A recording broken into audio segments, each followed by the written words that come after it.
Diabetic patients beer తాగవచ్చా? Hello all, నా పేరు doctor Ajit Mohammed, senior consultant physician and diabetologist, Osmania hospital, Warangal. So ఎండాకాలం రాబోతుంది. ఎక్కువ మంది అడిగే ప్రశ్న, బీర్ తాగవచ్చా సార్ ఎండలో వెళ్ళినప్పుడు?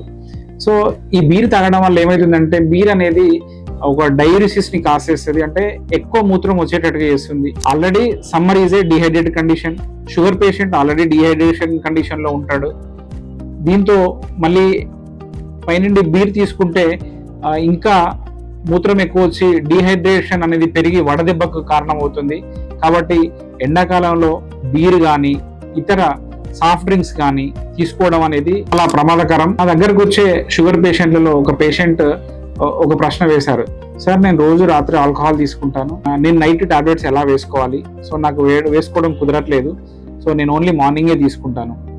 సో ఇలాంటి పేషెంట్స్ నైట్ టాబ్లెట్ అనేది స్కిప్ చేయడం వల్ల షుగర్ స్పైక్స్ అనేటివి నైట్ పెరిగే ప్రమాదం ఉంటుంది. అయితే అలా అని ఓన్లీ ఆల్కహాల్ తీసుకొని టాబ్లెట్ వేసుకుంటే డబుల్ ఇంపాక్ట్ లాగా alcohol it self causes hypoglycaemia, మళ్ళీ పైనుండి టాబ్లెట్ వేస్తే ఇంకా షుగర్ డౌన్ అయ్యే ప్రమాదం ఉంటుంది. కాబట్టి తప్పనిసరి పరిస్థితులలో ఆల్కహాల్ తీసుకోవాల్సి వస్తే ఆహారం తీసుకున్న తర్వాత టాబ్లెట్ వేసుకోవడం అనేది మంచిది.